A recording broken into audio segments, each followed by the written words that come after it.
2024-25 session থেকে ঢাকা বিশ্ববিদ্যালয়ের অধীনে থাকছে না 7 কলেজ। উপাচার্য অধ্যাপক ডক্টর নিয়াজ আহমেদ খানের সঙ্গে 7 কলেজের অধ্যক্ষদের জরুরি বৈঠকে এই সিদ্ধান্ত হয়।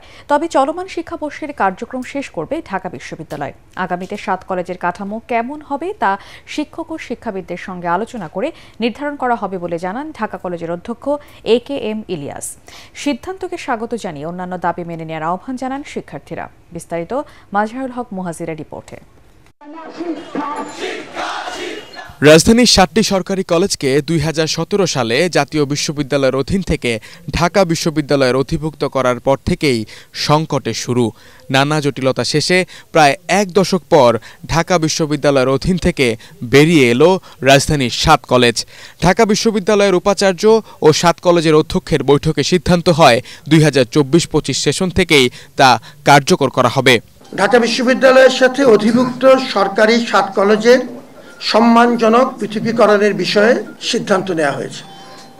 আমরা অনারেবল সেপারেশনের পথে যাচ্ছি, যেটি আমাদের ঢাকা বিশ্ববিদ্যালয়ের শিক্ষার্থী এবং 7 কলেজের শিক্ষার্থীদের একটি কমন দাবি।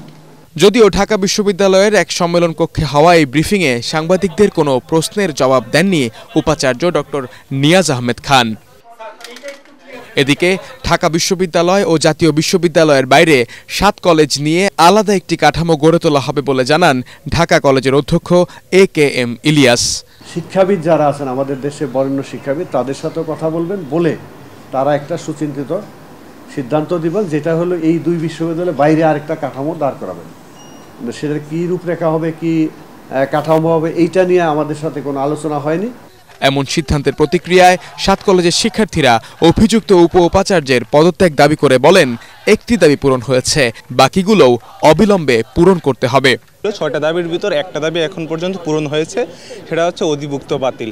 আমাদের এই অধিভুক্ত বাতিল এটা ছিল আমাদের 6টা দাবির মধ্যে শুধু একটা। এছাড়া আমাদের আরও 5টা দাবি আছে। যখন আমাদের এই সবগুলো দাবি পূরণ হবে তখনই আমরা শান্ত হব। সরকার অবশ্যই পজিটিভ বিষয় হিসেবে নিবে, অলরেডি নিয়েছে, অধিভুক্ত বাতিল করেছে। এবং আমরা বিশ্বাস করি বর্তমান যে জার্নি শিক্ষার্থী আছে তাদেরকে নিয়ে সরকার ভাবতেছে তাদের কি হবে, এমনি লুট বাণিজ্য হয়েছে, এর তদন্ত হওয়া উচিত। মূলত ঢাকা বিশ্ববিদ্যালয়ের উপ উপাচার্যের বাসভবন ঘেরাওয়ের ঘোষণাকে কেন্দ্র করে রোববার রাতে ঢাকা বিশ্ববিদ্যালয় ও 7 কলেজের শিক্ষার্থীদের মধ্যে সংঘর্ষের ঘটনা ঘটে।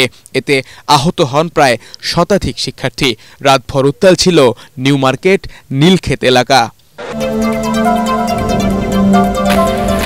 এদিকে 7 কলেজ আর ঢাকা বিশ্ববিদ্যালয়ের শিক্ষার্থীদের সংঘর্ষের ঘটনাকে অনাকাঙ্ক্ষিত বলে উল্লেখ করেছেন আইন উপদেষ্টা ডক্টর আসিফ নজরুল। তিনি জানান, পরিস্থিতি নিয়ন্ত্রণে প্রয়োজনীয় ব্যবস্থা নেবে সরকার।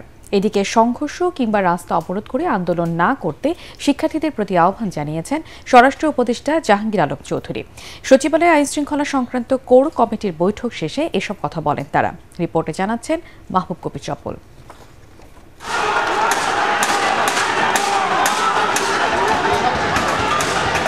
যে শিক্ষার্থীদের আন্দোলনের নতুন বাংলাদেশের সৃষ্টি হলো, এখন তাদের আন্দোলনেই অনেক জায়গায় অশান্তি ছড়াচ্ছে।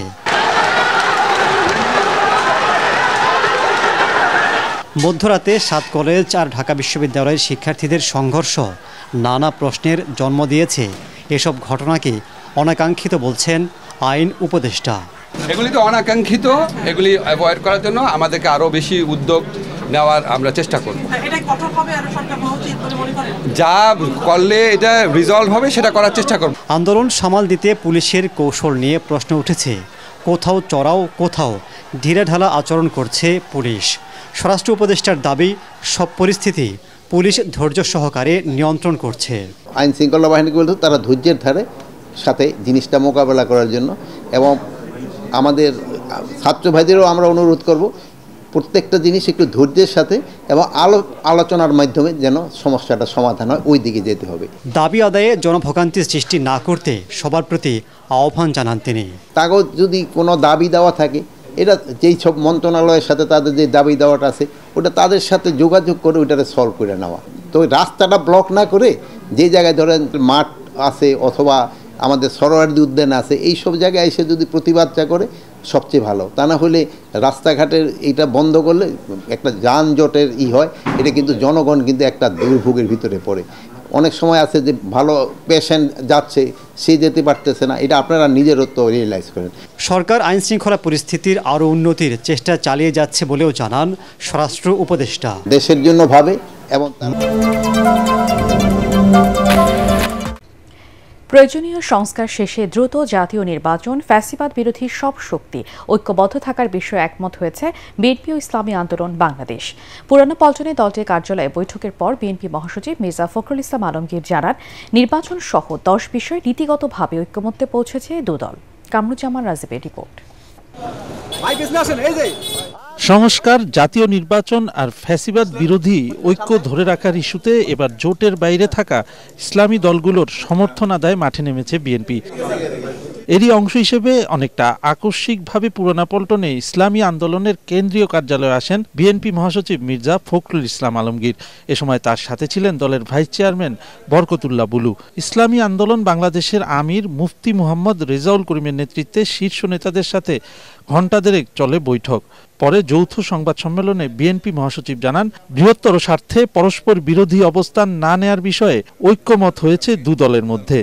250-টিরও বেশি ডিজাইন অপশন নিয়ে ওয়ালটন স্মার্ট ফ্রিজ, বোঝে আপনার প্রয়োজন।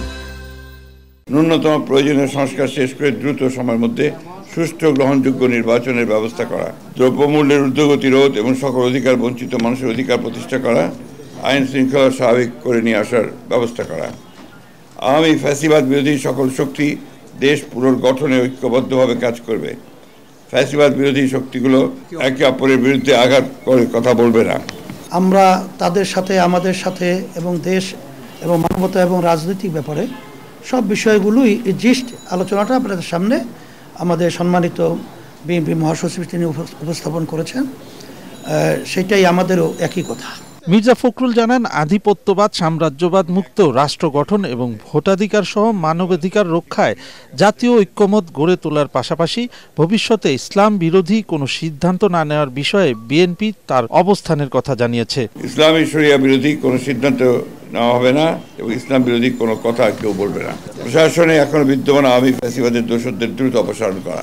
খুব বেশি সময়টা না নিয়ে 1 বছরের মধ্যেই সুন্দর একটা জাতীয় নির্বাচনের ব্যবস্থা করবে, এটাই আসলে মূলত আমাদের কথা। আগামীতে যাতে আওয়ামী লীগের মতো ফ্যাসিবাদী শক্তি ক্ষমতায় না আসতে পারে সে বিষয়ে ঐক্যবদ্ধ থাকার অঙ্গীকার তুলে ধরা হয় যৌথ ঘোষণায়। ইভিএম মেশিন কেনার নামে প্রায় 4,000 কোটি টাকা তছরূপের প্রাথমিক সত্যতা পেয়েছে দুদক। তখনকার সিইসি নুরুল হুদা সহ কমিশনারদের বিরুদ্ধে অনুসন্ধানের সিদ্ধান্ত নিয়েছে কমিশন। পাশাপাশি নিম্নমানের ইভিএমকে ভালো বলে সার্টিফিকেট দেওয়ায় প্রযুক্তিবিদ ও কথাসাহিত্যিক ডক্টর জাফর ইকবালকেও অনুসন্ধানের আওতায় আনা হবে বলে জানান সংস্থাটির মহাপরিচালক আক্তার হোসেন। 4 বিমানবন্দরের রাডার কেনাকাটায় 800 কোটি টাকা জালিয়াতির অভিযোগে শেখ হাসিনার সাবেক নিরাপত্তা উপদেষ্টা তারিক আহমেদ সিদ্দিক সহ 12 জনের বিরুদ্ধে মামলা করেছে দুদক। মাহবুব কবির চপলের আরেকটি রিপোর্ট।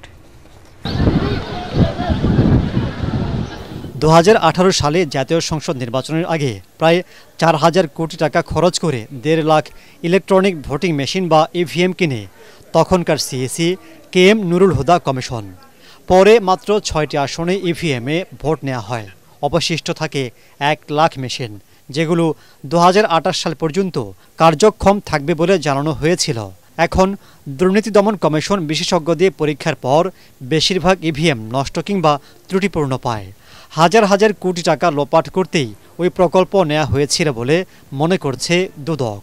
যাচাইকালে মেশিনসমূহের যান্ত্রিক ত্রুটি পরিলক্ষিত হয়, যা নিম্নমানের মেশিন ক্রয়ের ইঙ্গিত বহন করে। দুদক টিমের সাথে উপস্থিত বিশেষজ্ঞগণ ইভিএম মেশিনগুলো মানসম্মত নয় মর্মে মতামত জ্ঞাপন করেন। এই সংক্রান্তে নির্বাচন কমিশন হতে রেকর্ডপত্র সংগ্রহ করা হয়। যে তথ্য উপাত্ত উঠে এসেছে তাতে এই বিষয়ে অনুসন্ধানের প্রয়োজন হতে পারে। ইভিএমের টেকনিক্যাল কমিটির অন্যতম সদস্য ছিলেন প্রযুক্তিবিদ ও কথাসাহিত্যিক ডক্টর জাফর ইকবাল। নিম্নমানের মেশিনগুলোকে কিভাবে তিনি ভালো বলেছিলেন তা খতিয়ে দেখবে দুদক। ডক্টর মোহাম্মদ জাফর ইকবালের মতো ব্যক্তিগণ কোন ভিত্তিতে মেশিনগুলোকে যথাযথ মনে করেছিলেন সেটিও কমিশনের দৃষ্টিগোচরে আনা আবশ্যক মর্মে প্রতিমান হয়েছে টিমের নিকট। যারা এই নিম্নমানের মেশিনটাকে ভালো মানের বলেছিল তারাও কি অনুসন্ধানের আওতায় আসবে কিনা? অবশ্যই অবশ্যই। কিসের ভিত্তিতে, কোন প্রক্রিয়ায় সেই সময় এই মেশিনগুলোকে বিশেষজ্ঞ মতামত দিয়ে এটাকে যৌক্তিকতা প্রদর্শন করা হয়েছে, সেই বিষয়টি অবশ্যই বিবেচনা করা হবে। এদিকে বাংলাদেশ ব্যাংকের সাবেক ডেপুটি গভর্নর এস.কে. সুরের বাসা ও ব্যাংকের লকার থেকে 10 কোটি টাকা মূল্যের সম্পদ উদ্ধার করেছে দুদক। এর কয়েক গুণ তিনি পাচার করেছেন বলে ধারণা করছেন তদন্ত কর্মকর্তারা। এর সাথে জড়িতদের খোঁজ করছে কমিশন। জনাব এস.কে. সুরের সম্পদ সংক্রান্ত বিষয়ে রুজুকৃত মামলা সংক্রান্তে এই অভিযান পরিচালনা করা হয়েছে। এই অভিযানে তদন্তকালে যদি আরও কারো সম্পৃক্ততা পাওয়া যায়, নিশ্চয়ই তদন্তকারী দল সেই বিষয়গুলো বিবেচনা করবেন। এছাড়াও ঢাকা, চট্টগ্রাম ও সিলেট আন্তর্জাতিক বিমানবন্দরের রাডার কেনাকাটায় 800 কোটি টাকা দুর্নীতির অভিযোগে সাবেক প্রধানমন্ত্রী শেখ হাসিনার প্রাক্তন সামরিক উপদেষ্টা তারেক সিদ্দিক, সাবেক বিমান সচিব মহিবুল হক, বেবি চকের সাবেক চেয়ারম্যান মফিদুর রহমান সহ 12 জনের বিরুদ্ধে 4টি মামলা করেছে দুদক। মামলা রুজু করা হয়েছে। জুলাই গণহত্যার প্রধান আসামি সাবেক প্রধানমন্ত্রী শেখ হাসিনাকে ফেরত দিয়ে ভারত ন্যায় বিচারের পক্ষে দাঁড়াবে বলে আশা প্রকাশ করেছেন আন্তর্জাতিক অপরাধ ট্রাইব্যুনালের চিফ প্রসিকিউটরের বিশেষ পরামর্শক টবি ক্যাডম্যান। ট্রাইব্যুনালে এক ব্রিফিংয়ে তিনি এমন আশার কথা জানান। এদিন জুলাই গণহত্যার অভিযোগে 2 আওয়ামী লীগ নেতা ও 6 পুলিশ সদস্যের বিরুদ্ধে গ্রেপ্তারি পরোয়ানা জারি করে ট্রাইব্যুনাল। আরও জানাচ্ছেন হুমায়ুন চিশতি। জুলাই আগস্ট গণহত্যায় সরাসরি সম্পৃক্ততার প্রমাণ পাওয়ায় 6 পুলিশ সদস্য সহ মোট 8 জনের বিরুদ্ধে গ্রেপ্তারি পরোয়ানা চেয়ে আন্তর্জাতিক অপরাধ ট্রাইব্যুনালে 4টি আবেদন করে প্রসিকিউশন। পুলিশ ছাড়া অপর 2 জন আওয়ামী লীগের প্রভাবশালী নেতা। প্রাথমিক শুনানি শেষে গ্রেপ্তারি পরোয়ানা জারি করে আদালত। তাদের প্রত্যেকেই ঢাকা শহরের সবচাইতে যে সমস্ত আলোচিত হত্যাকাণ্ডগুলো, সেগুলোর সাথে তাদের সরাসরি সম্পৃক্ততা, এগুলো আইডেন্টিফাই হওয়ার পরেই তদন্ত সংস্থা তাদের ব্যাপারে গ্রেপ্তারি পরোয়ানা চেয়েছেন এবং সেটা আজকে আদালত মঞ্জুর করেছেন। এখানে 2 জনে হচ্ছে আওয়ামী লীগের নেতা আর বাকিরা হচ্ছে পুলিশ। এখন আমরা ইনভলভমেন্টের ব্যাপারে যদি তাদের ব্যাখ্যা দিই তাহলে সবাই বুঝে যাবে যে এটা আসলে কারা। তাদের গ্রেপ্তারটা নিশ্চিত করার স্বার্থেই আমরা এগুলো বর্ণনা দিতে পারছি না এবং 4টা পিটিশনে আলাদা আলাদাভাবে মোট 8 জনের বিরুদ্ধে গ্রেপ্তারি পরোয়ানা জারি হয়েছে। দুপুরে চিফ প্রসিকিউটরের সাথে দেখা করেন তার বিশেষ পরামর্শক টবি ক্যাডম্যান। পরে তিনি সাংবাদিকদের বলেন, শেখ হাসিনাকে ফেরত পাঠিয়ে ভারতের ন্যায় বিচারের পক্ষে থাকা উচিত। তবে ভারত বিচারহীনতা নাকি ন্যায় বিচারের পক্ষে থাকবে তা সে দেশের সিদ্ধান্ত। The government cannot force India to respond positively. It's a matter for India to decide, as I said on the last occasion, whether it wants to stand on the side of impunity or whether it wants to stand on the side of the rule of law. We certainly hope it will choose the latter. প্রায় 300 মামলায় শেখ হাসিনার বিচার চলার মধ্যেই প্রত্যর্পণ চুক্তির আওতায় তাকে ফেরত পাঠানোর অনুরোধ জানিয়ে গত 23 ডিসেম্বর ভারতকে চিঠি দিয়েছে সরকার। যদিও এ বিষয়ে এখন পর্যন্ত কোনো উত্তর জানায়নি দেশটি।